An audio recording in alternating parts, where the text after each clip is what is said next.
دین اسلام کے مطابق ہر بچہ فطرت اسلام پر پیدا کیا گیا اور پھر بالغ ہونے کے بعد جب وہ اچھے اور برے کی تمیز کرنے کے قابل ہو جائے اور جب وہ صحیح اور غلط کو پہچاننا شروع کر دے تب اس کے اعمال کا سلسلہ شروع ہو جاتا ہے، اور یہ وہ وقت ہوتا ہے جب گناہ اور ثواب کا عمل شروع ہو جاتا ہے۔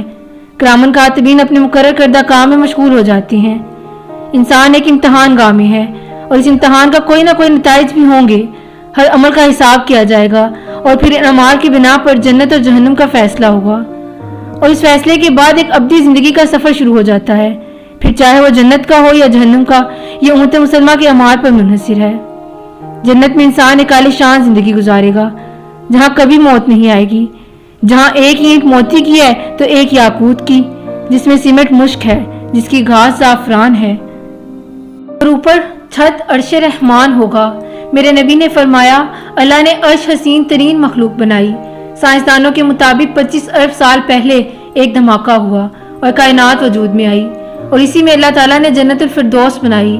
اس دن سے لے کر آج اور آج سے لے کر قیامت تک دن میں 5 دفعہ اللہ تعالیٰ اس جنت کو سجاتے ہیں اور ہر دفعہ پہلے سے زیادہ خوبصورت بناتی ہیں۔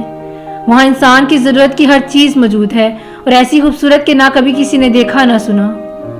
وہ منزل کیا منزل ہے جو مل کر چھن جائے، وہ عزت کیا عزت ہے، وہ دولت کیا دولت ہے جسے موت مٹا دے، قبر گلا دے، ہوا اڑا دے، تاریخ بلا دے۔ جن کے نام کی گونج تھی دنیا میں آج ان کو جاننے والا کوئی نہیں ہے۔ یہ کامیابی بھی دنیا کی تھی اور آخرت کی کامیابی جنت ہے، ہمیشہ رہنے والی زندگی، جہاں اللہ میزبان ہے اور بندہ مہمان، جہاں روز اللہ اپنا دیدار کروائے۔ کیا خوبصورت زندگی ہے وہ جس کے لیے آج ہم نے کوشش کرنا بالکل چھوڑ دی ہے۔ آج امت مسلمہ گمراہیوں کا شکار ہے۔ آج یہ امت اپنے نبی کی تعلیمات اور جنت اور جہنم کے منظر سے بالکل ناواقف ہے۔ افسوس کہ یہ ہم صرف نام کے مسلمان ہیں اور اپنے دین سے بہت دور ہیں۔ دعا گو ہوں کہ اللہ ہم سب کو راہ راست پر لے آئے اور ہمیں ایمان کی زندگی کے ساتھ ایمان کی موت نصیب کرے۔ آمین۔